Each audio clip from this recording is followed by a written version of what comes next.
മലയാളികളുടെ number 1 choice Kerala matrimony. ഈ കല്യാണം ഉറപ്പിക്കുന്നതിന് മുമ്പ് അവളുടെ വീടിന്റെ പരിസരത്ത് പോയി അന്വേഷിച്ചിരുന്നെങ്കിൽ നമ്മൾ ഈ കല്യാണം നടത്തില്ലായിരുന്നു. എടി, കല്യാണത്തിന് അന്നല്ലേ എനിക്ക് അവളെ പിടിയിട്ടത്. ഇനി ഇപ്പൊ പറഞ്ഞിട്ട് എന്താ മേഘേട്ട കാര്യം? കല്യാണം നടന്നുപോയില്ലേ? അവളാണെങ്കിൽ കണ്ണേട്ടിന് ഓരോ ദിവസം കഴിയും തോറും വരുതിയിലാക്കിക്കൊണ്ടിരിക്കുക. അതൊക്കെ പോട്ടെ, മേഘേട്ടിനെ ആൽബത്തിൽ കാണുന്നില്ലല്ലോ, കല്യാണ വീഡിയോയിലും ഇല്ല.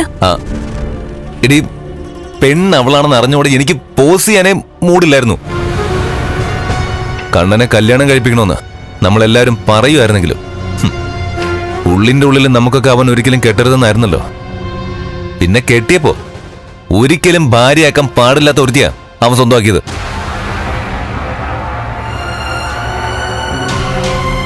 അതെ, ഇനിയിപ്പോ ഉണ്ണിയേട്ടനും മേഘേട്ടനും കൂടി അവളെ പുറത്താക്കാൻ എന്തെങ്കിലും കാരണം ഉണ്ടാക്ക. ഞങ്ങളും അതിനൊപ്പം നിക്കാം. പെട്ടെന്ന് ചെയ്തില്ലെങ്കിലേ സ്വത്തുക്കളൊക്കെ മിക്കവാറും അവളുടെ പേരിലാവും. നീ എന്താ പറഞ്ഞേ? കാണാൻ ഭംഗിയുള്ള അവള് കണ്ണേട്ടിന് വേണ്ടി ത്യാഗം ചെയ്തു എന്നൊക്കെയാ പറച്ചില്. അതുകൊണ്ട് നമ്മളെയൊക്കെ ഒഴിവാക്കിയിട്ട് ചിലപ്പോ സ്വത്തുക്കൾ മിക്കവാറും കണ്ണേട്ടിന് അവളുടെ പേരിൽ എഴുതി വെക്കാൻ സാധ്യതയുണ്ട്. അത്രയ്ക്ക് പ്രണയം തലയ്ക്ക് പിടിച്ചിരിക്കുക കണ്ണേട്ടിനിപ്പോ. എന്റെ അമ്മ രണ്ടാനമ്മയാണെങ്കിലും അമ്മയെ അമ്മ എന്ന് തന്നെയാണല്ലോ വിളിക്കുന്നത്. മുമ്പൊക്കെ ആ അമ്മയോട് കുറച്ച് സ്നേഹവും ബഹുമാനവും ഒക്കെ ഉണ്ടായിരുന്നു. ഇപ്പൊ അതുമില്ല. സാരമില്ല മോളെ,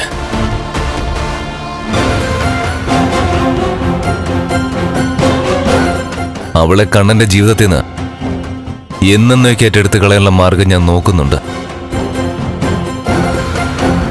അവൻ അവളെ തൂത്തുകളയില്ല. അതുകൊണ്ട് അവള് സ്വയം പോകണം. കണ്ണനെ വേണ്ടെന്ന് പറയണം. അങ്ങനെ അവള് പോവോ?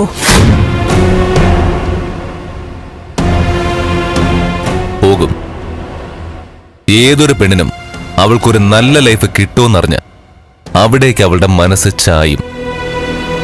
അങ്ങനെ ചായാനുള്ള കാരണം ഞാൻ ഉണ്ടാക്കിക്കൊണ്ടിരിക്കുക. അതിനൊപ്പം അപ്പച്ചി നീയൊക്കെ നിക്കണോന്നാ ഞാൻ പറഞ്ഞത്. അതവിടെ നിക്കട്ടെ. ഈ വിഷുവിന് നമ്മുടെ കല്യാണം നടത്തണമെന്ന് അമ്മയും അമ്മാവനും കൂടെ തീരുമാനിച്ചിരിക്കുന്ന. അയ്യോ, വിഷുവിന് വേണ്ട, ഓണം ആകട്ടെ. ഇനി മഹാലക്ഷ്മി വീടിന്റെ പടിയിറങ്ങി പോയിട്ട് മതി നമ്മുടെ കല്യാണം.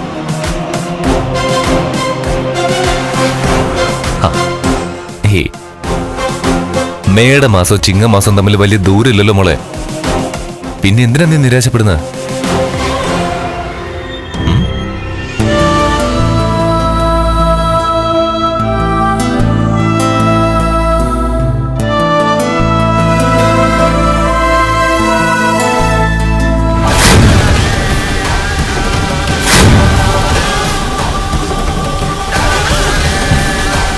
ചിങ്ങമാസത്തില് മാവേലി പടി കടന്ന് വരുമ്പോ അവള് പടി കടന്ന് പോവണം. പിന്നീട് ഒരിക്കൽ പോലും കാണാതെ. Thank you. അതെ സാറേ, ഒരു റിക്വസ്റ്റ് ഉണ്ട്. എന്താ, ഇനി വിഷുവായിട്ട് സാലറി കൂട്ടണോ? അയ്യോ സാർ, അത് ഞങ്ങൾ പറയാതെ തന്നെ സമയസമയത്ത് സാറ് കൂട്ടിത്തരുന്നുണ്ടല്ലോ. വല്ലപ്പോഴല്ലേ സാർ ഇങ്ങോട്ട് വരുന്നത്? മേഡവും ആദ്യമായിട്ടാ വരുന്നത്. ഒരു സെൽഫി എടുത്തേക്കൊള്ളാന്നുണ്ട്. ഇപ്പോ എങ്ങോട്ട് തിരിഞ്ഞാലും സെൽഫിയാ. എടോ, നിങ്ങളുടെ തോളോട് തോള് ചേർന്ന് നിൽക്കാൻ കഴിയാത്ത ഇത്രയും വൈകിലുള്ള എനിക്കപ്പോ എന്ത് സെൽഫി എടുക്കാനാടോ? പിന്നെ താൻ പറഞ്ഞ പോലെ ഇയാൾ ആദ്യമായിട്ട് എങ്ങോട്ട് വരുന്നേ. അപ്പോ ഒന്നാവാം. Thank you sir. എന്നാ പിന്നെ ആയിക്കോട്ടെ. ശരി, വരൂ ശിവേ.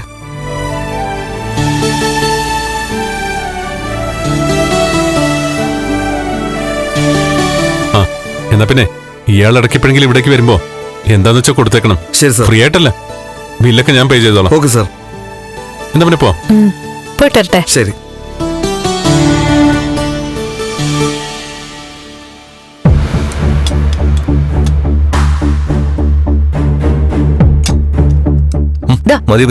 മതി.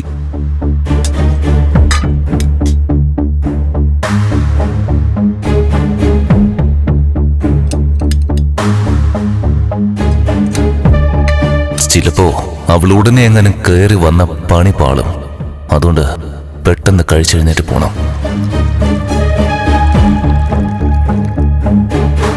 വെട്ടി വിഴുങ്ങുന്നെന്ന് കേട്ടിട്ടേ ഉള്ളൂ.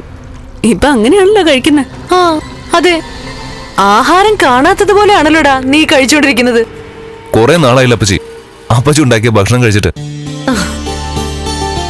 അതുകൊണ്ട് ഞാൻ ആസ്വദിച്ച് കഴിച്ചുകൊണ്ടിരിക്കുക. ഞാൻ എന്നിടയ്ക്ക് ഒരു കാര്യം പറയാൻ വിട്ടുപോയി. ഇന്ന് ഭാര്യയും ഭർത്താവും കൂടി ജ്വല്ലറിയിൽ വന്നായിരുന്നു. അത് ശരി, എന്തിനാ വന്ന്? എന്തിനാണെന്നൊന്നും അറിയില്ല. രണ്ടിനും മുഖം കൊടുക്കാതെ ഞാൻ ഇങ്ങോട്ട് പോന്നു. ഇനിയിപ്പോ മിന്നൽ പരിശോധനയാണോ പർച്ചേസ് ആണോ എന്നുള്ളത് ചെന്നാൽ അറിയാൻ പറ്റും. അവളായിരിക്കും കറങ്ങാൻ കൊണ്ടുപോകുന്നത്. ആ അല്ലാതെ പിന്നെ ആരാ? ഇത്തിരി കറിയുടെ ഉള്ളാൻ പപ്പച്ചി.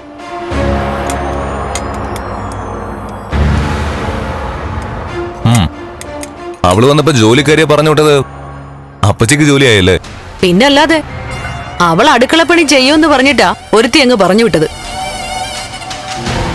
എടാ, അവളിപ്പോ ആഴ്ചയിൽ ഒരു ദിവസമൊക്കെ വരുന്നുള്ളൂ. ബാക്കി ദിവസമൊക്കെ വേറെ ഏതോ ഒരു വീട്ടിൽ പോവുക. സാരമില്ല പച്ചി, എനിക്കൊപ്പം നിങ്ങൾ നിന്നാ മതി. മഹാലക്ഷ്മിയെ പുറത്താക്കിയിട്ട് നമുക്ക് ഈ വീട് പഴയപടിയാക്കാം.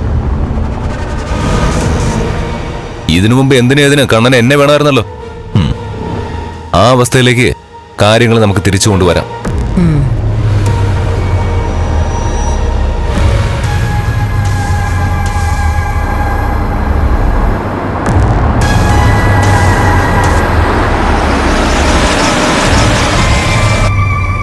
നീ മതിയാക്കിയോ? ഓ, ഒരുപാടായി അപ്പച്ചി.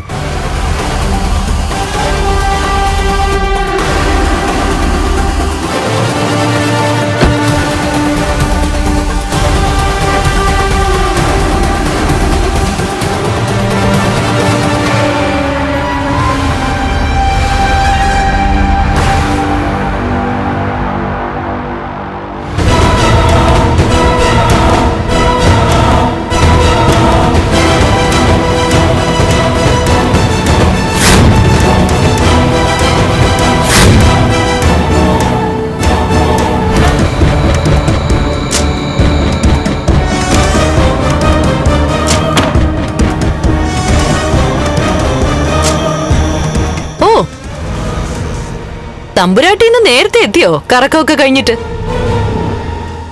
എന്നിട്ട് ഭർത്താവ് എവിടെ? കണ്ണേട്ടൻ ഫൈനാൻസിലേക്ക് പോയി. എന്നോട് ഇങ്ങോട്ട് പോന്നോളാൻ പറഞ്ഞു. ആ, കറങ്ങാൻ പോയിട്ട് നിങ്ങൾക്കിന്ന് വിലപിടിപ്പുള്ള സമ്മാനങ്ങളൊന്നും കിട്ടിയില്ലേ? അതിനുവേണ്ടിയല്ല ഞാൻ പോയത്. ഓ, കണ്ണൻ നമ്മുടെ സ്ഥാപനങ്ങളൊക്കെ പരിചയപ്പെടുത്താൻ കൊണ്ടുപോയതായിരിക്കും അല്ലേ? ഇനി ഇവളെ അതിന്റെ എല്ലാം മേൽനോട്ടം ഏൽപ്പിക്കാൻ പോവുകയായിരിക്കും. ആ, എന്നാ പിന്നെ തമ്പുരാട്ടി വേഷമൊക്കെ മാറി വാ. ദേ, ഇവളെല്ലാം ഉണ്ടാക്കി വെച്ചിട്ടുണ്ട്, എടുത്ത് കഴിക്കാൻ നോക്ക്. ചെല്ല്.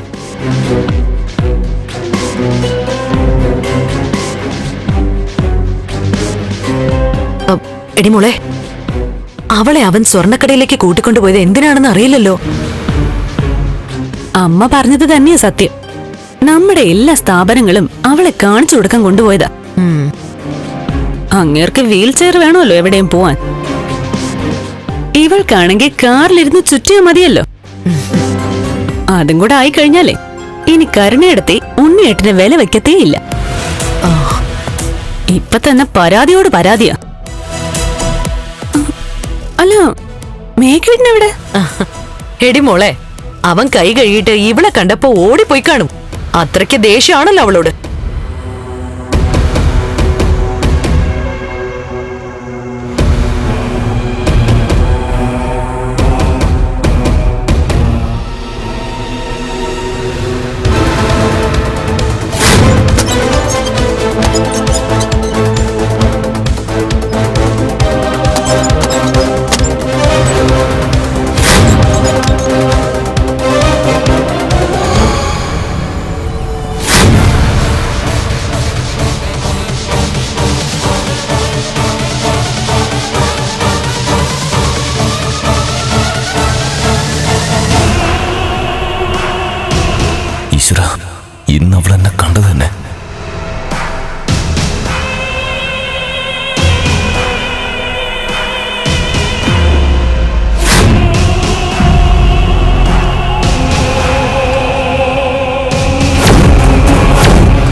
ഇതിനകത്ത് ആരോ കേറിയിട്ടുണ്ടല്ലോ.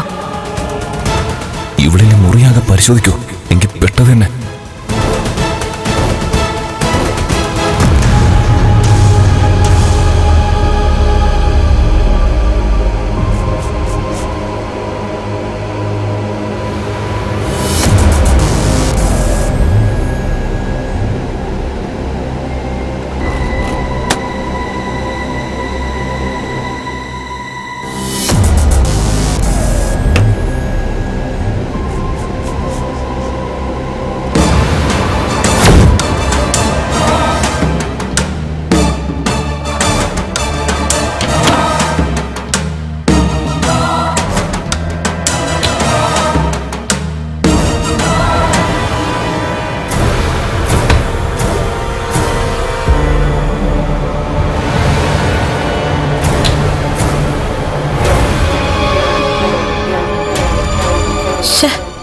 ഷാംപൂ ഞാൻ എവിടെയാ വെച്ചത്?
ഇതെങ്ങോട്ടാ മുങ്ങിയത്? അവളെ കണ്ടിട്ട് ഞാൻ മുഖം കൊടുക്കാതെ പോയതാ എന്റെ മുറിയിലോട്ട്. ഞങ്ങൾക്ക് തോന്നി.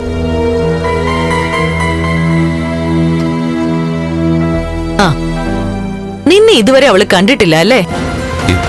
ഇല്ലമ്മേ, അവര് മേഘേട്ടന്റെ വീട്ടിലേക്ക് വിരുന്ന് വന്നപ്പോഴും മേഘേട്ടൻ മുമ്പിലേക്ക് വന്നില്ലെന്നാ കണ്ണേട്ടൻ പറഞ്ഞത്.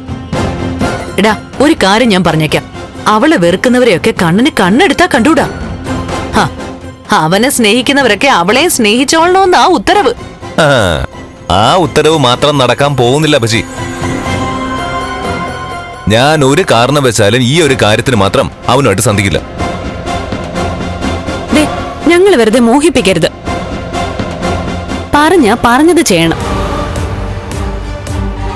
എന്ത് കുതന്ത്രം പ്രയോഗിച്ചിട്ടാണെങ്കിലും അവളെ എത്രയും പെട്ടെന്ന് ഇവിടുന്ന് പുറത്താക്കണം. അല്ലെങ്കിൽ ഇപ്പൊ കണ്ടില്ലേ, ഞങ്ങളോട് മനസ്സമാധാനത്തോടെ 2 വാക്ക് പോലും സംസാരിക്കാതെ മേഘേട്ടൻ പോവാൻ പോകുന്നത്. അപ്പച്ചി, ഞാൻ ഇവളോട് പറഞ്ഞ കാര്യം ഇവൾ അപ്പച്ചി അറിയിച്ചായിരുന്നോ? എന്താടാ? മേയുടെ മാസം ഒന്ന് കല്യാണം വേണ്ട, അത് നമുക്ക് ചിങ്ങത്തി നടത്താം. അതിനു മുമ്പ് ഒരു പിശാചിനെ ഇവിടുന്ന് തുരത്തണം. അവള് സാത്താൻ കൂടിയ സന്തതിയാ.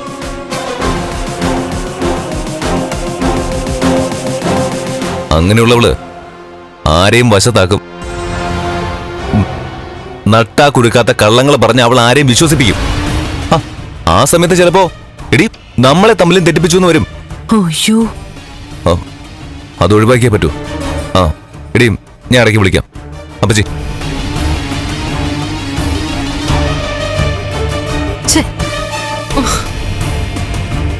എല്ലാവരുടെയും സ്വസ്ഥത പോയല്ലോ മോളെ. പോയി. മേട മാസത്തില് മേഘേട്ടൻ കഴുത്തിലൊരു താലി കെട്ടുമെന്ന് വിചാരിച്ചതാ, അതും പോയി കിട്ടി.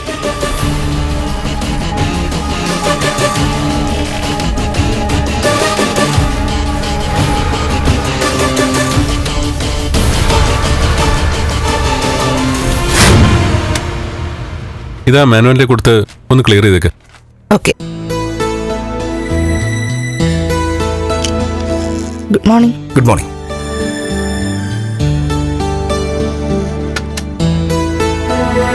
എന്താട്ടാ വിളിപ്പിച്ചത്? എനിക്കിഷ്ടമില്ലാത്തൊരു കാര്യം ചെയ്യാൻ തന്നെ. നീ ഇരിക്കും.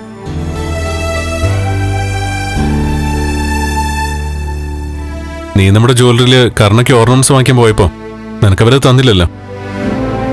അതുകൊണ്ട് ഞാൻ ഇന്നൊരു നെക്ലേസ് വാങ്ങി. സ്വർണത്തിൽ പൊതിഞ്ഞ ഡയമണ്ട് നെക്ലേസ്. ദാ ഇഷ്ടപ്പെട്ടോ നോക്ക്.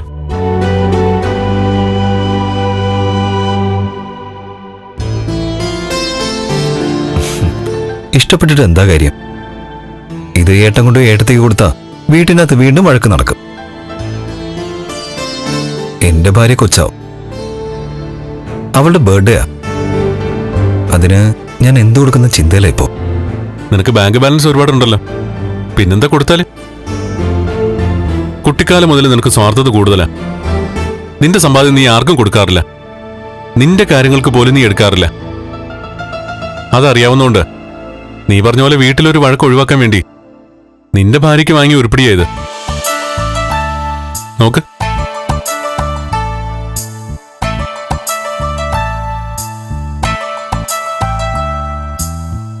നമ്മുടെ ജൂവലറിയിലെ ഏറ്റവും എടുപ്പുള്ള ഐറ്റം തന്നെയാ. നിനക്ക് ഇഷ്ടപ്പെട്ടോ? ഇഷ്ടപ്പെടാതിരിക്കാൻ എന്താ ഏട്ടാ? ഇത് ഞാൻ വാങ്ങി തന്നെന്ന് പറയണ്ട. നിന്റെ ആദ്യത്തെ ബർത്ത്ഡേ ഗിഫ്റ്റായിട്ട് അവക്ക് കൊടുത്തേക്ക്. പിന്നൊരു കാര്യം, ഈ വൈരമാല സെലക്ട് ചെയ്തതും ഇങ്ങനൊരു ഐഡിയ എന്നോട് പറഞ്ഞതും വേറെ ആരുമല്ല, എന്റെ ഭാര്യ. നിന്നെക്കാളും കൂടുതൽ നിന്റെ ഭാര്യ അറിഞ്ഞ കൂട്ടത്തില മഹി. അതുകൊണ്ട് പിറന്നാളായിട്ട് അവള് മനസ്സറിഞ്ഞ് സന്തോഷിച്ചോട്ടെ എന്ന് കരുതിയ ഇങ്ങനൊരു വളഞ്ഞ വഴി ഞങ്ങൾ കണ്ടെത്തിയത്.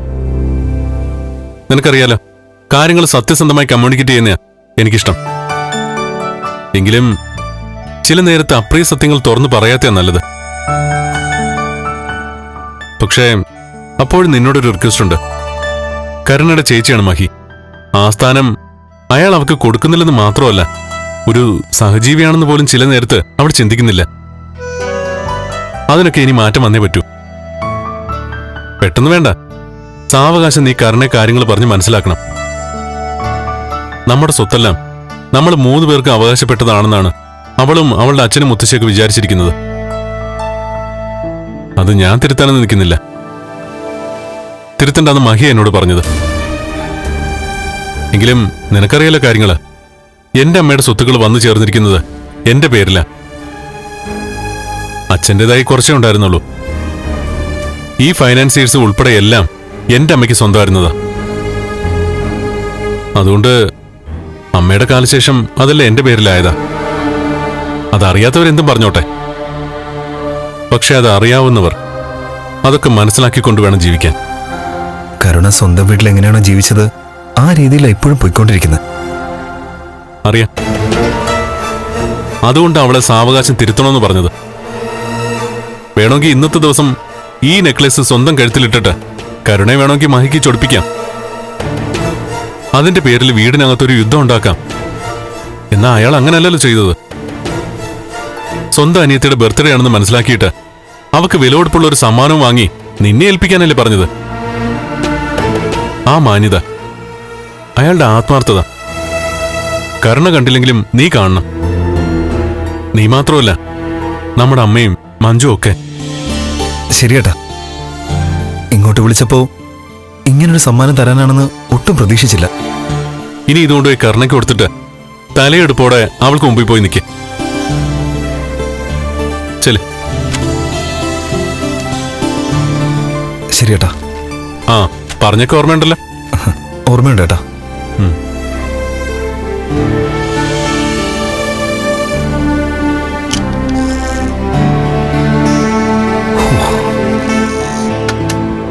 അവൾക്കെന്ത് കൊടുക്കണമെന്ന് പറഞ്ഞ് നടക്കുമായിരുന്നു.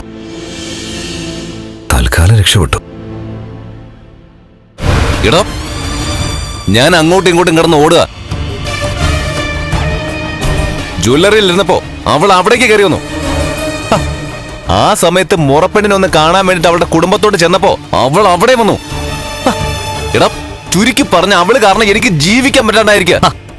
സാർ ഇങ്ങനെ കിടന്ന് ഓടാതെ കുറ്റങ്ങൾ ഏറ്റു പറഞ്ഞിട്ട് അവളോട് മാപ്പ് ചോദിച്ചൂടെ? എടാ, അങ്ങനെ മാപ്പ് ചോദിക്കാനായിട്ട് അവളുടെ മുമ്പിലേക്ക് ചെന്നാലേ അവിടെ തീരും എന്റെ ഭാവി. കമലേശ്വരത്തെ സമ്പത്ത് കണ്ടിട്ട് തന്നെയാ ഞാൻ എന്റെ മുറപ്പെടിനെ കല്യാണം കഴിക്കാൻ തീരുമാനിച്ചത്. മഹാലക്ഷ്മി എങ്ങനെ എന്നെ കണ്ടു കഴിഞ്ഞാലേ പിന്നെ എന്റെ മുറപ്പെണ്ണുമില്ല, സമ്പത്തുമില്ല. അവളോട് മാപ്പ് പറഞ്ഞാ അവള് ചതിക്കൂ? മലയാളികളുടെ നമ്പർ 1 ചോയ്സ് Kerala Matrimony.